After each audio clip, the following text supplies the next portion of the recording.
So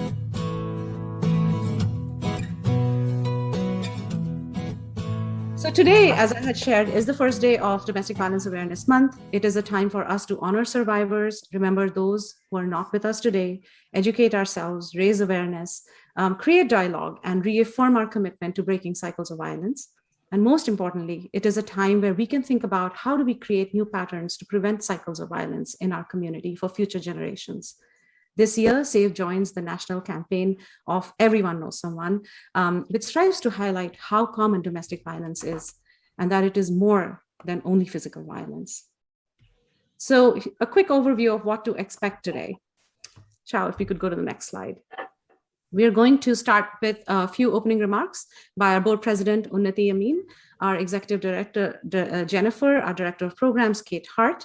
Then we will watch a short video that we have created to show you around our empowerment center where survivors can walk in to get services. And we did have a lot of fun doing it. So maybe you can see and feel the energy of the staff as we do it. After that, we will hear from all SAVE managers about our services and the impact they have all been making. We will close the night with a community discussion led by the SAVE team. And as we present, again, I invite you to share reactions. We love seeing hearts. We love seeing claps. We love seeing, that you're engaged. And if you don't want to be recorded, as I said, please feel free to switch off your video. I now invite SAVE's board president, Unnati Amin, to please open our open house presentation. Good evening. And on behalf of SAVE's board of directors, a very warm welcome. We gather here today to kick off the National Domestic Violence Awareness Month, which was first observed in 1987.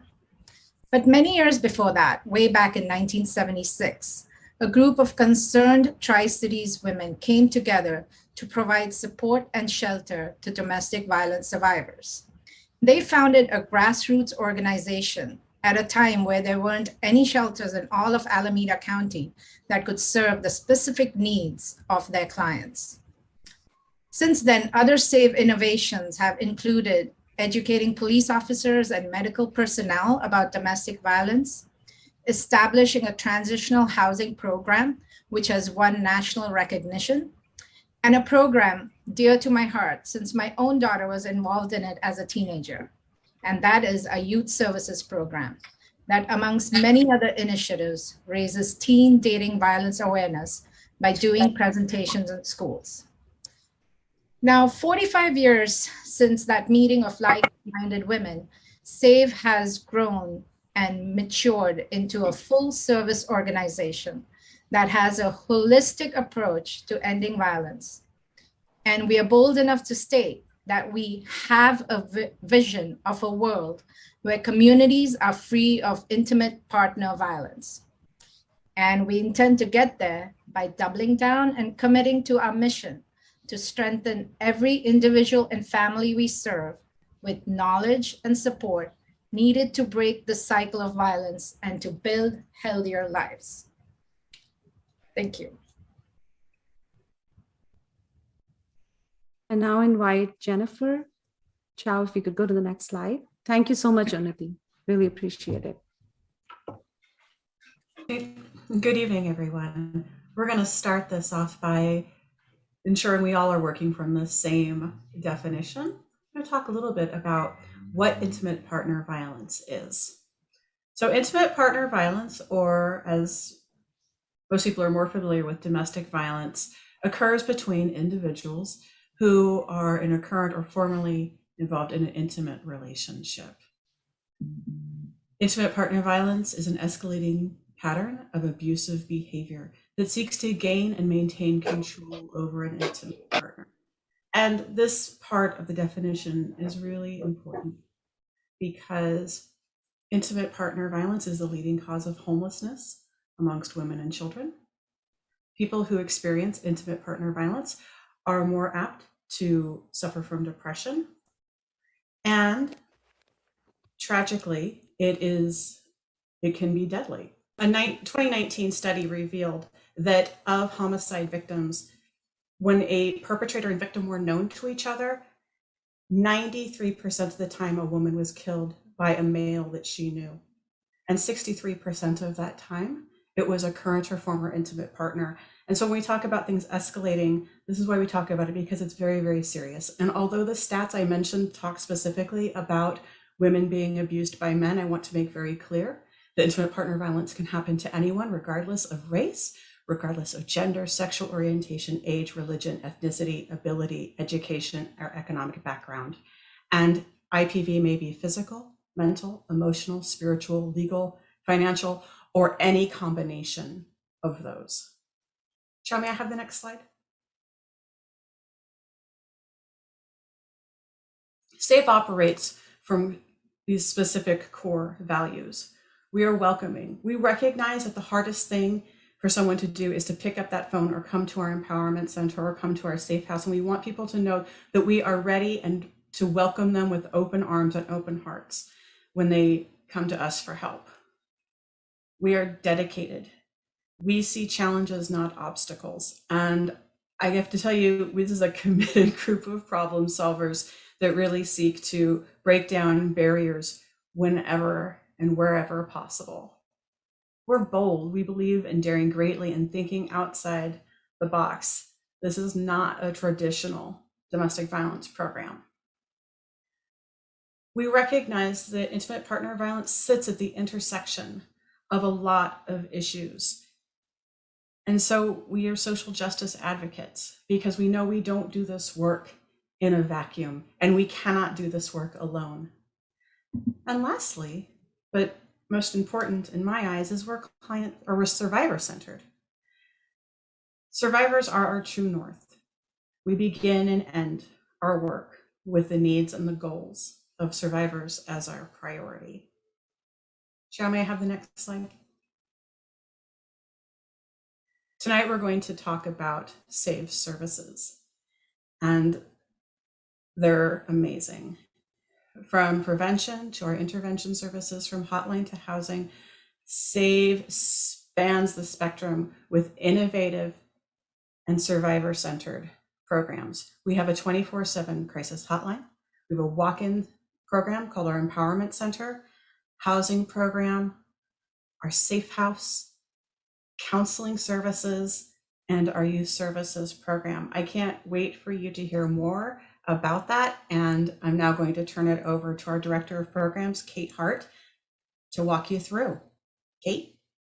So I wanted to talk to you just quickly to kind of pick up where Jen left off. We're going to go into detail about each of our programs and services in a moment. But I kind of wanted to give you sort of the big picture of the thinking behind all of our services.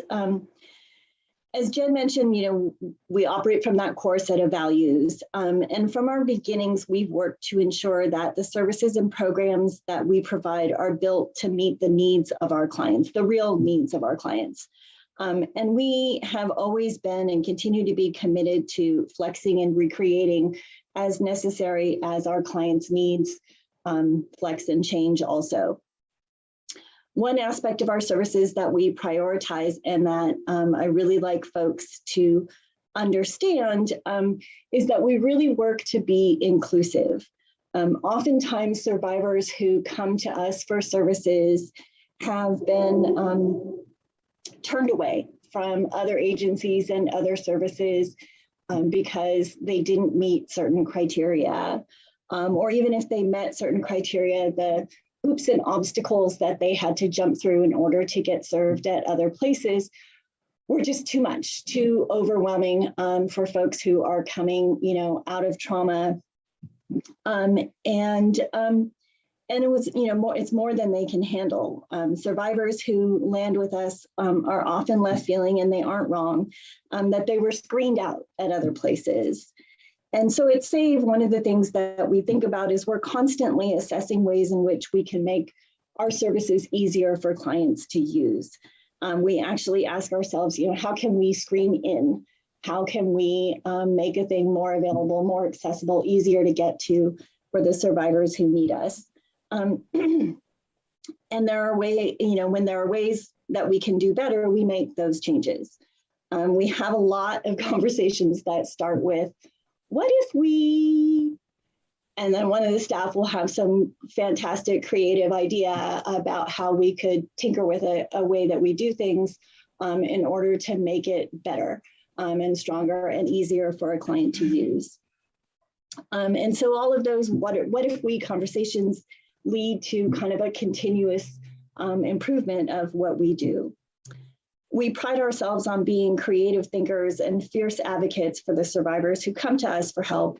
And we often find ourselves pushing back on the other systems, sometimes the other agencies that are out there in order to kind of ensure that the survivors who need services get what it is that they need. Next slide. I want to talk a little bit about really how proud we are of the work that we've done during the pandemic. Like all of you, the pandemic and the shutdown took us by surprise. Those first few days weren't easy, and balancing our own well-being with the well-being of survivors that are in our care has been really hard. But we are a team that knows how to manage a crisis. It's what we do best. And so within a week or so of the shutdown, we had set ourselves up to provide all of our community case management and crisis intervention services remotely. We sent staff home on, what was it, March 15th or so, like everybody else. And within a couple of days, people were set up with their laptops and their cell phones and everything they needed and Zoom links. And we were providing that good quality community case management and crisis intervention that we always have, and just doing it from home. Within another couple of weeks, we had virtual support groups up and running on Zoom, both in Spanish and in English. And folks were coming to those. By summertime, we had a few staff members back in the office so that we could provide for clients who didn't have the ability to access us remotely. We reduced the number of folks at the safe house so that we could keep some social distance and keep people safe and healthy. And then we provided motels to clients who otherwise would have landed in our shelters so that we could be sure that survivors who needed a safe place to be continued to get that despite having to reduce down our safe house beds. I'm really enormously proud of how all of the staff here have been able to meet the challenges that were presented with all of our usual passion and creativity. It wasn't easy or perfect, of course. We knew there were survivors who were stuck in their homes with the person who was harming them. And honestly, there were not a lot of good options for reaching those folks. And for a lot of the survivors who were coming here regularly before the pandemic, this was their safe place. The Empowerment Center, which we'll talk a lot more about tonight, really serves as a community place for a lot of the survivors who use our services. And for them to be cut off from this, their home and their community, as well as the rest of the world, like the rest of us, was really, really challenging. At the same time, new clients found their way to us through virtual options, and they may not have come otherwise. We had survivors coming to our support groups virtually saying that if they had had to drive here or find daycare or otherwise kind of make the effort to physically get here, they never would have participated in group. And so there's a little bit of sunshine in these hard times, in that folks who wouldn't have found us otherwise made their way to us. And so moving forward, we likely will continue to explore both remote and virtual options for services as a way to meet the needs of a broader community of survivors. Even as we reopen our in-person services. And so we're going to segue now into talking a little more about some of our specific programs. And we're going to start that with a short video that highlights our Empowerment Center and all of the work that happens here. I hope you enjoy it.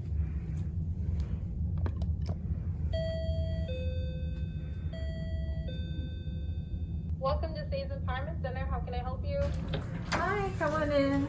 My name is Leslie. I'm a client support advocate here at SAVE. I am the first person that folks see when they walk in through the door. In addition to help running the Empowerment Center, I also triage clients. I do some little bit of case management here and there, some short-term planning with clients. For anybody who walks in through the door, I'm the first person that they see. Sometimes I'll go ahead and have a cup of coffee with them while we are talking about or lending an ear to them. This is up here is our front desk area. This is where I sit. That's my coworker, Saral. Right here in the front, clients can go ahead and grab a mask if they are interested. They can also go ahead and grab a little bottle of hand sanitizer. We also have right here behind us some of our protocols for folks during these trying times. At the bottom left corner, you'll go and see a donation basket. Along this wall, we'll also have donations for clients to go ahead and take with them for free. Right here along this wall, among these amazing posters, we have information from local community organizations, like how to file for CalFresh, Food Bank, Alameda County Resources, and much more. Right here on this wall, similarly to the wall behind us, these are flyers that our community organizations will go ahead and drop off, and we'll go ahead and post them onto our board, and we'll leave out for folks to go ahead and take home with them as well. And along with the rest of these donations, this is our seating area for clients to go ahead and sit here while they wait for a case manager to be with them. And in here, and I can go ahead and show you, is our support group room. And here in our support group room, we offer in-person drop-in support group services, both in English and in Spanish. Our kitchen. This kitchen is used by both staff and clients. On the table, we have some utensils and some snacks. In the fridge, we have client items, client perishables, like we recently received grilled cheese, a little bit of milk, some fruit and vegetables. And here we have coffee and hot water and tea for clients, as well as bowls and plates and cups and a microwave, so folks who haven't had a chance to eat anything can go ahead and help themselves to something. In here we have toiletries, shampoo and conditioner, feminine hygiene, toothpaste, toothbrush, body wash. Behind me we have more of the storage items, so if clients are looking for granola bars or cereal. We also have backpacks that we have received for back to school. So you've seen some of our community spaces. Let's go ahead and show you the rest of our staff. This is our main office area. And earlier I introduced you to Saral. Hi, my name is Saral and I sit up here in the front desk with Leslie. Let me show you the rest of the office. So this room right here is the learning lab. Staff can come in here, they can work if they need a quiet place to hang out for a minute. Clients are also welcome to come into this space. We also hold workshops here, so this space is just more of a communal area for folks. So this room right here is the computer room. There's a computer, there's a phone, so clients can come in here, they can access the internet, they can print anything out if they need to. They can also meet with their case manager in here if they'd like.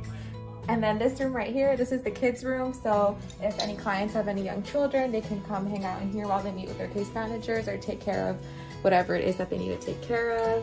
And there's a TV in here and games and coloring. So there's lots of things for kids to do in here.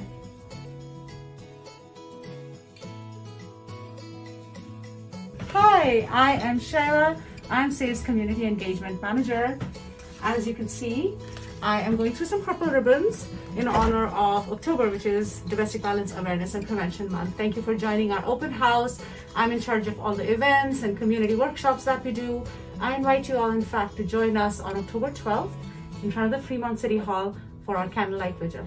Come on, let me now introduce you to our Housing First team. Hi, my name's Annie. I'm the Housing First Manager. And I have Saral, who's the Housing Support Advocate, and Deepti, who's the Housing Case Manager. And welcome. So the Housing First program supports clients who come into the Empowerment Center in a lot of areas that basically help support, keep a roof over their head, keep them housed. We cover everything from childcare to auto repairs, emergency food, security deposits. And so we're able to support clients in a big range of areas that other programs normally can't. So I'm gonna let Saral talk about some of the other things that we do. Yeah, so when clients want to be connected with us or our services, they can either come to the Empowerment Center in person or reach us over the phone, and we can talk with them, kind of assess what's going on and figure out how to best direct them to either the case managers or another advocate. As a case manager, I work with clients closely, assess their needs and support them on a month-to-month basis to understand what they need in terms of rent or utilities and other aspects of their finances. I also support them with doing their budgets, creating a financial plan so that they're able to meet their goals. So further down the hallway, we have our leadership team. We have our executive director, and I think they're in a meeting, so let's go see what they're up to. Hi. Hello. Hi. I'm Jennifer Dow-Rowell, Executive Director at SAVE. And I'm Jay Mehta, Director of Finance at SAVE. And I'm Kate Hart, I'm the Director of Programs here at SAVE. We're so glad you could join us for tonight's open house. Hi, I'm Charlie. I'm the Development Manager here at SAVE. Welcome to my office. These are amazing arts done by Ellie, and we have some more upstairs as well. So for any donation or any fundraising event you would like to do, please do reach out to me. Now let's go over to meet our clinical staff who also reside at the Empowerment Center. Hi, I'm Diane Anderson. I am the Director of Clinical Services here at SAVE. This is the clinical team here at SAVE. We are in charge of running the drop-in support groups, which happen 3 times a week, both in English and in Spanish. We also are in charge of the individual counseling services. We provide those virtually. We provide them here on site as well. So thank you for coming to our open house, and we appreciate your support. And now Leslie will show you the counseling center. Hi, welcome back. This is our clinical area. This is where folks will go ahead and chill out in the meantime while they're waiting for their clinician to stop by. Right over here are our clinical offices. This is where clinical staff will go ahead and meet with their clients. In these rooms, they have a little setup in here to have offer some privacy to our clients. We have 3 rooms available for clinical staff to go ahead and meet with clients, all in here. This is another room. So that was our counseling center, and right next door we have our youth services program. So let's go take a look.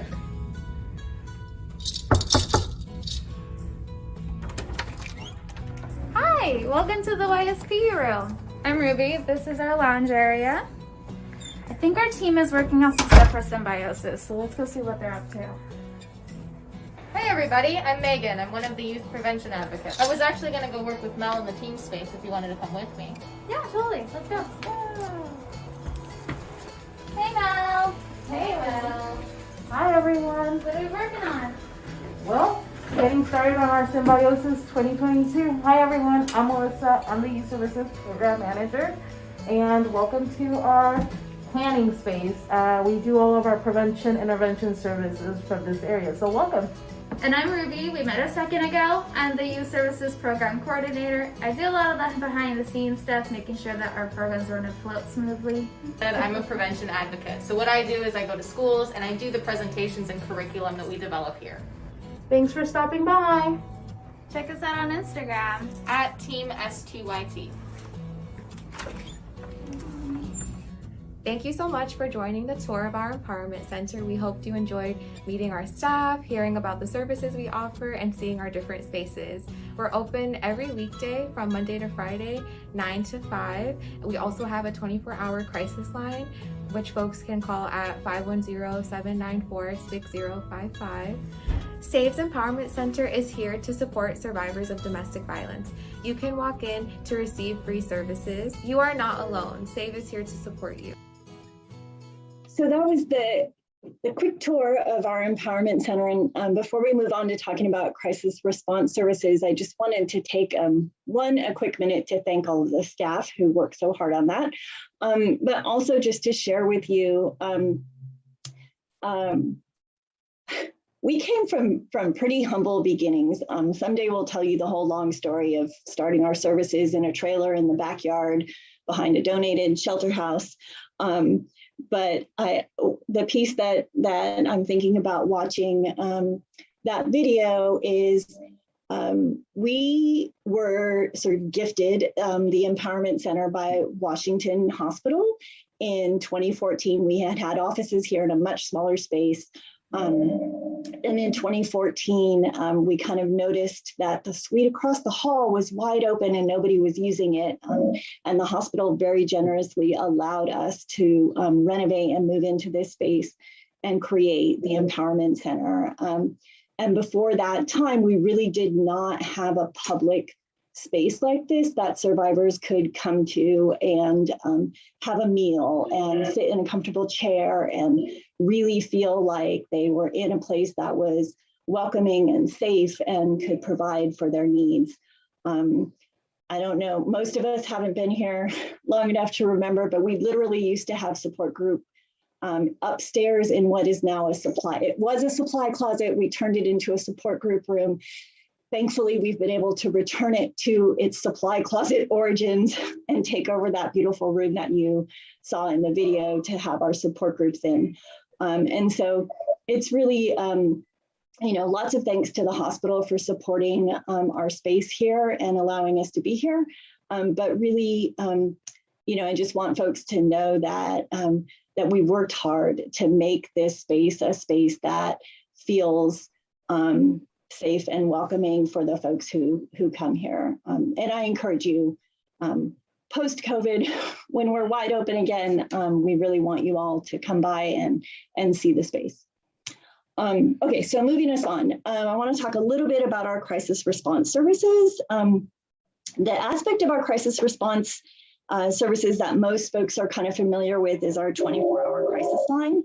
And that line is staffed with trained advocates who answer about 1,700 calls a year.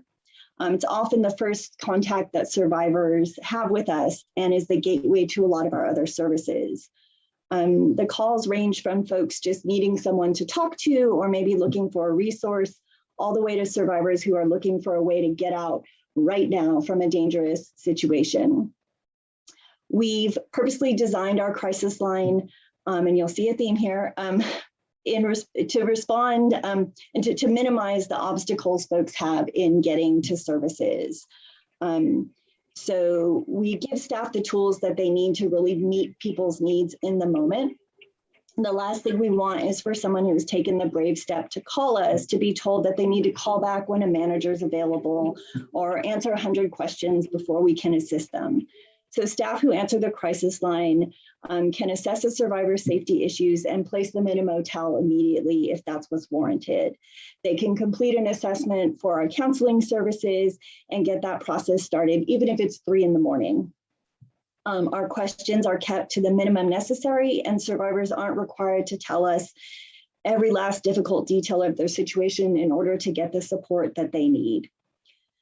The other important component of our crisis response program is our COPS, or community-oriented prevention services. Our advocates in this program are stationed in local police departments to provide outreach and support services to survivors who have had law enforcement intervention. We provide assistance with obtaining temporary restraining orders and will accompany survivors to court for those domestic violence restraining order hearings, which often can be really difficult and challenging for survivors to attend on their own. One of our hopes in the coming year or so is to expand this program so that we can provide a more mobile response to the police departments and in other community spaces. And by that, I mean when a survivor is at the hospital or when officers go out on a DV call, on domestic violence call, we're working toward having our advocates actually respond on scene with all of the resources that we have available. And finally, and this is actually true of all of our programs, but it popped up on this slide, so I'll note it here. Our staff have access to a language line 24/7, and so can reach an interpreter in about 300 different languages at a moment's notice. This enables us to provide all of our services in the languages our clients are most comfortable speaking. And now I'm going to turn it over to Annie, our Housing First manager, to share our Housing First program with you. I think we're gonna go first, perhaps with the Safe House. Yes. So sorry, we switched the order on you, Kate. It's not you, it's us. We were just conniving right at the back, as we always do.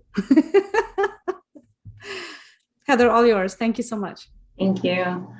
Good evening, everybody. So tonight I'm going to talk to you about the Safe House. So the Safe House provides a safe place to stay for those who are fleeing intimate partner violence. For example, in the year 2021, 98 women and children survivors were provided 5,600 nights of shelter. So that's a lot of nights. The Safe House is a large home in a confidential location. It's set up as a shared living environment with 5 bedrooms and 4 bathrooms. One of those bedrooms, 1 bedroom and bathroom, are downstairs and set up to be ADA accessible, and the remainder of the bedrooms are upstairs. And we have common areas that consist of living room, dining room, kitchen. We have an outside garden and playground for the children. And these spaces are used in a wide range of ways, from someone sitting and enjoying a quiet meal amongst themselves to the whole house coming together and celebrating a child's birthday with cupcakes and balloons. And so we can house up to 25 women and children in the Safe House due to COVID precautions, and so that we could remain open during the entirety of the pandemic. And as Kate explained a little bit more in detail, what we did agency-wide. Specifically at the shelter, we remained open. So we decompressed the Safe House capacity and have currently we've currently been housing between 16 to 18 women and children. And we're remaining there until we finally come to the end of the pandemic. So additionally, we often utilize motel to provide a safe place for a survivor to go while we are coordinating to bring them into Safe House after they leave the Safe House if needed, or when we do not have a safe place in the Safe House and they need assistance finding another space for their family. If someone is seeking shelter, they can call our 24-hour crisis hotline or be referred through any of the other SAFE programs. Once referred, we conduct an assessment with the intention of screening the survivor into our services versus out. And during this time, they are also connected with a Safe House team advocate, where we start welcoming them into the Safe House program. And once they're in the Safe House, we show the new family their room, get them settled. The beds have fresh sheets, blankets, pillows, pillowcases, blankets, and then a welcome bag full of hygiene and feminine products. If they're hungry or need food items, we bring them to our on-site food pantry, which is stocked with perishable and non-perishable food items, wipes, diapers, toilet paper, and much more. And we show them around the house. We help introduce them to other family members in the Safe House community to help get them acquainted. So our stay is day to day with no preset duration of stay. The stay time is primarily determined by the individual client's needs and progress on their plan towards next step housing after their shelter stay. And during their stay, they have access to such services as case management, peer counseling, individual and group counseling, assistance with temporary restraining order, with the restraining order process, assistance with housing search, stabilization, employment search, and linkage to community resources, social services, and much more. And these services can be a combination utilizing external community resources and internal services across SAVE agency teams. And then when families complete their stays at the Safe House, often they're moving into permanent housing or are safely housed in another capacity, such as motel or hospital, if that's what meets their immediate needs.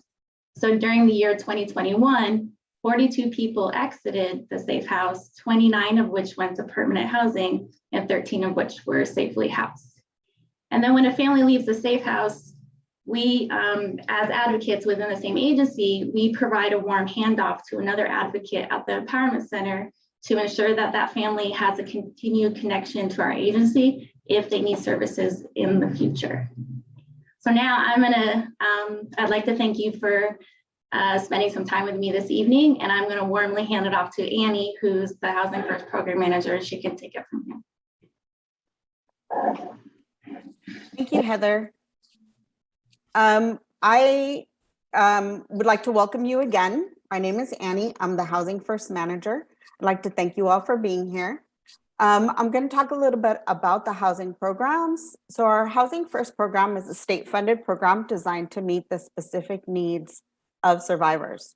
The available funds are extremely flexible and can be used to meet a variety of needs intended to help clients obtain, maintain, and sustain housing, which includes moving costs, rental assistance, as well as relocation when it's the best option for our survivors.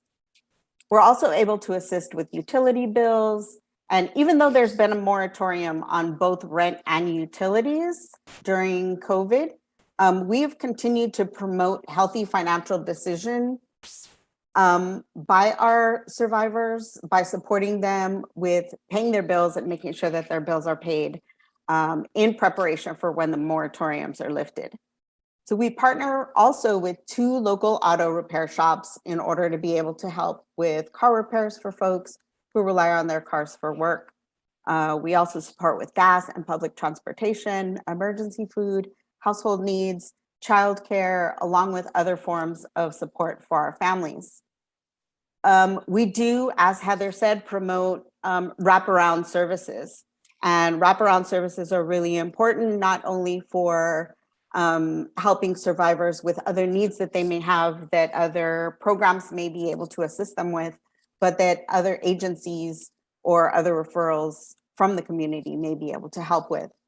So over a 12-month period, the Housing First program itself is expected to serve between 25 and 35 families on a varying plan from 6 months to 12 months of housing assistance, not including all of the emergency one-time type assistance that we can provide, including case management and housing plans. This year so far, we've been able to assist over 60 families with financial assistance of some kind during this pandemic, which includes supporting 10 survivors and their families with moving costs so that they can be in a stable living environment. We've relocated 1 family to give them a fresh start in another state. We've also been able to support many other survivors with one-time emergency assistance for a variety of things. Most of them related towards being able to efficiently work from home as well during this time to keep them and their families safe. So our Mariposa cohort program, which is our transitional housing program, is specifically designed to support our survivors who are in training, school, and or are in internship programs that will eventually lead them to gain certification or graduation from these programs to be able to be self-sufficient and gain jobs that are higher paying to help them support themselves and to become self-sufficient. We have provided over 15 survivors in this program this year with tuition and rental assistance, buying books, and any other kind of support that they may need during this time. The Housing First programs are not just about financial assistance, though. Wraparound services is crucial for everything that we do. And we also provide, along with that, intensive case management. And we encourage all of our survivors to participate in life skills workshops, which the Housing First program has developed. It started off as financial literacy and has built to many other things that we consider to be life skills that will help our survivors have that forward movement and be able to gain knowledge and things and to be able to build their skills. And that includes budgeting and resume writing, and also includes self-care. We know that our survivors need a lot of care and support in a lot of different areas, which is why we really try to support that service for all of us. And included in that is not just having a stable roof over their head or a job, it's also counseling services. And so we encourage all of our survivors to participate in some type of counseling services, whether it be individual or peer support groups. And on that note, I would like to hand off now to Diane Anderson, our clinical director. Thank you, Annie, for all that great information. Hi, I'm Diane Anderson. I'm the Director of Clinical Services here at SAVE. And I wanted to just reflect for a moment on what Kate, our Director of Programs, had said about SAVE being a screen-in agency. And I think that that COVID has really highlighted SAVE's strengths in being able to do that. I can speak really from like our clinical program that we had a lot of clients who relocated out of state, and that required us to get licensed in other states so that we could continue to provide services to people. And we have a number of clients that don't speak English as their primary language, and they approached other agencies. And although those agencies have access to a language line to do the counseling, it's very difficult, but SAVE is a place where they received a yes from us to do that kind of work. And it takes a long time to do therapy through an interpreter, but it's necessary. And when people are turned away at other places, they start to believe that their problems are too much. They're too much of a bother. And I think that at SAVE, you really find a space where we screen you in, we troubleshoot, we come up with solutions, and we really try so hard not to turn people away. And COVID made that even more clear, how deep we went into saying we're not going to give up, and we're going to keep fighting. So at SAVE, through our counseling program, we serve about 100 individual clients a year through our individual services. I have a team of trainees that are doctoral level students earning their degrees in clinical psychology. I have 6 of them that train under me and provide that individual service. We provide group services as well in both English and Spanish, virtual and on-site. And we reach about 75 clients who come very regularly to those weekly support groups that we offer. We also offer a number of content groups,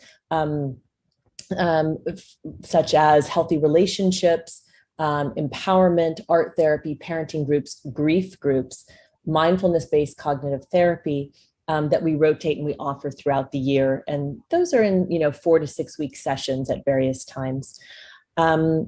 SAVE serves anybody who identifies as a survivor. So that's children, teens, adults, and we also serve couples. I think that's a really unique aspect of the service that we provide. At least a third of our clients either reside with people who cause harm, or return to a relationship with someone who caused harm. And we are very mindful of that we want to move everyone towards safety, and that looks different for different people. And so we provide couples work in an effort to really improve healthy relationships amongst all of our clients. And another service that we provide, which I'm really proud of, and I think is that really sets SAVE apart, is we offer EMDR. And EMDR stands for eye movement desensitization and reprocessing. It really has become the gold standard of helping people resolve trauma and heal from trauma.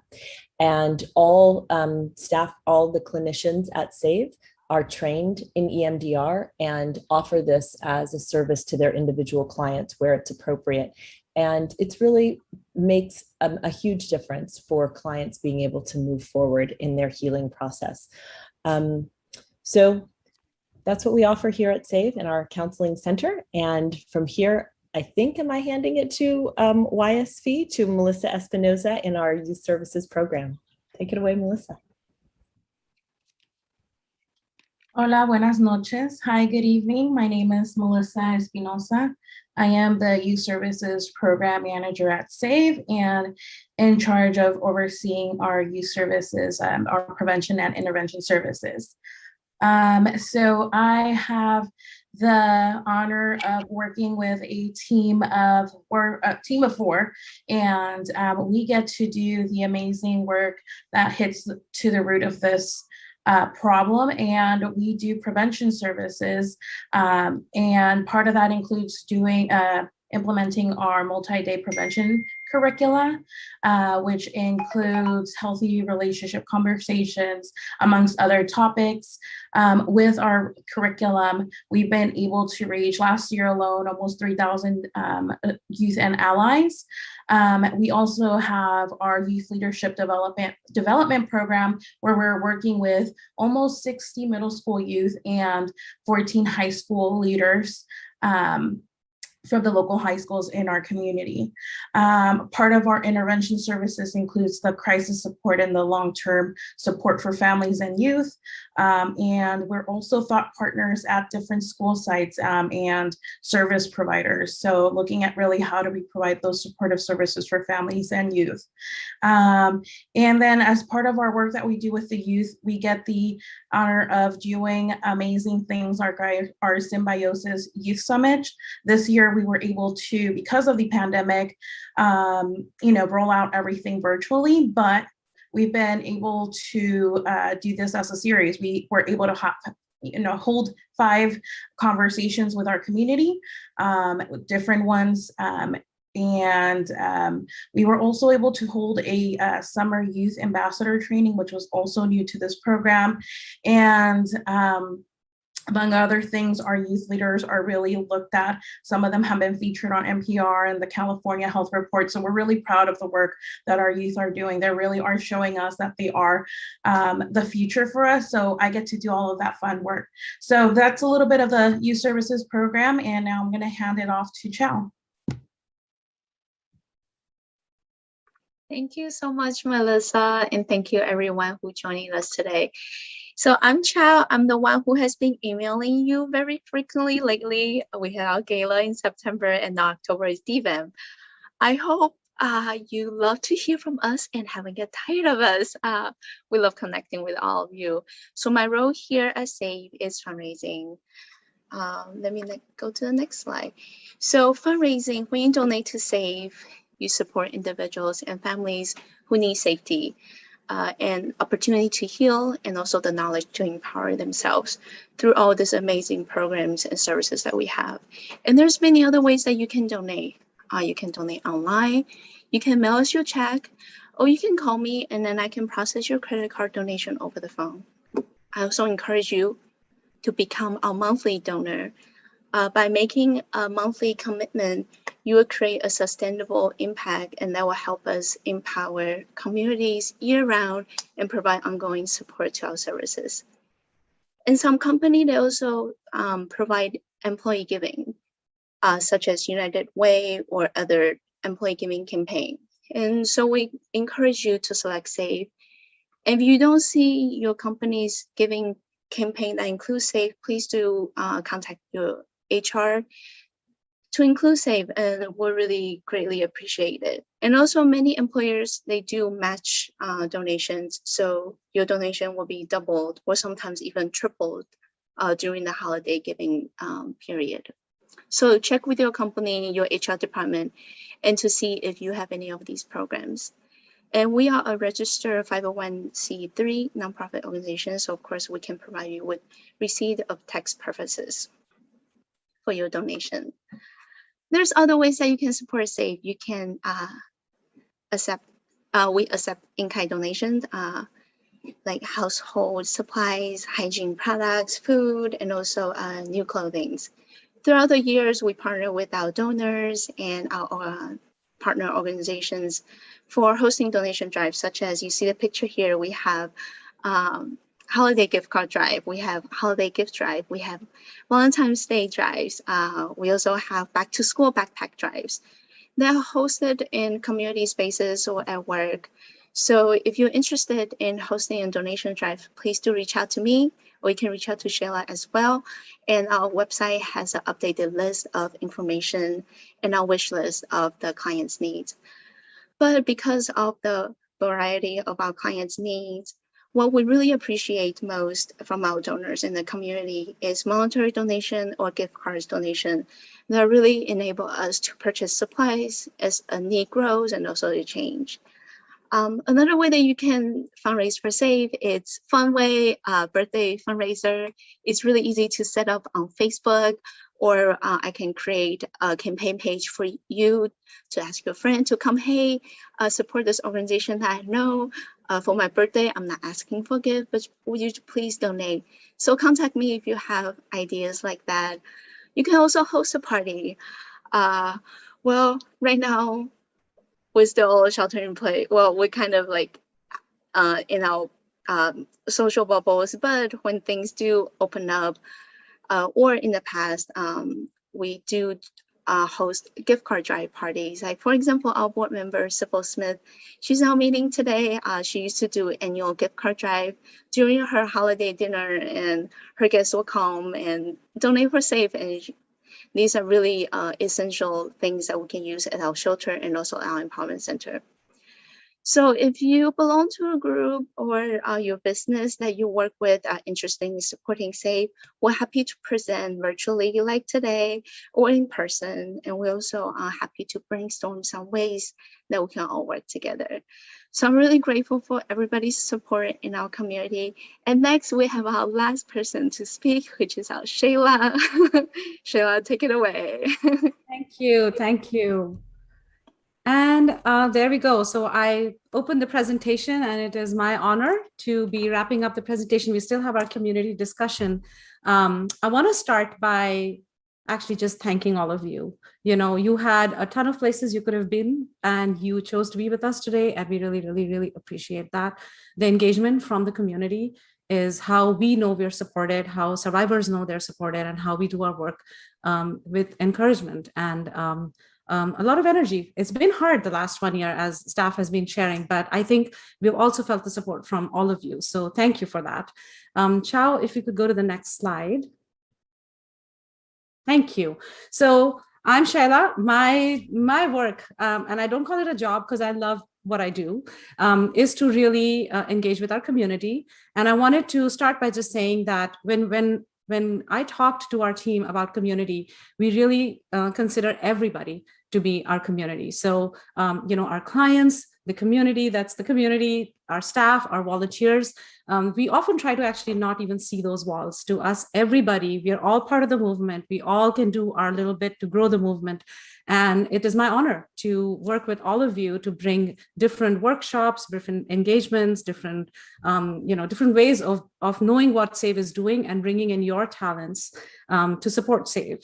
So, and we want to work from a place of really empowerment, collaboration, and community. I sincerely believe that all of us have different talents. And oftentimes I hear people saying, I can't fundraise, or, you know, I don't know what I can do that could help you. Really, you know, I posted these earrings that Annie makes every year. Annie, our Housing First manager, who you heard speak, she makes these every year to honor Domestic Violence Awareness Month. And sometimes we fundraise through them. Sometimes they spread awareness. You can see SAVE's, you know, crisis line numbers there. So you may have some talent that can just either bring healing or self-care or fundraising or build community for us. So please feel free to reach out to me. We would really love to hear from you. I've been at my job about 1.5 years. And last year I was thinking to myself, I'm now in charge of building community when everybody's going into isolation. So how are we going to be doing this? But I have to say, I have a wonderful team, and we all came together. We made virtual PSAs. If you go to our website, you can see some of them that we're talking about reaching out to each other. We did live streams. Actually, even now, every Friday, we're doing live streams where different staff are going online to talk about the movement, how the national campaign that we're all part of is showing up in our movement.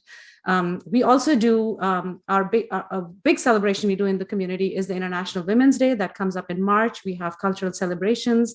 We also do self-care workshops. We often have open mics. So I really invite all of you to engage with us and, join us.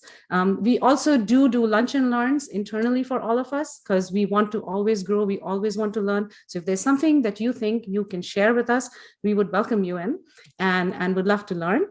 And Chow, if we can go to the next slide, I want to just wrap up what I'm saying by inviting you all. I'm not going to go through all the volunteering because we just talked about it. Work with us to reach out, do community outreach. You can flyer, you can give us administrative tech support. As you saw, somebody just put it in the chat. They can help us with our videos. We really welcome it. And I'm happy to talk to you anytime that you feel you could give something back with us. But most importantly, I want to invite all of you here to please join us at the Fremont City Hall on October 12th at 5:30 p.m. We are going to be doing a candlelight vigil in honor of National Domestic Violence Awareness Month. And we believe it's really important that the community very visibly and openly stands in support of the movement, stands in support of survivors. And we really give a very loud, clear message that we believe survivors. We are here to support anyone who has taken on the courage to rebuild their lives. And really, we want to create safe spaces and healthy dialogues in our community. So with that, I thank you all for coming.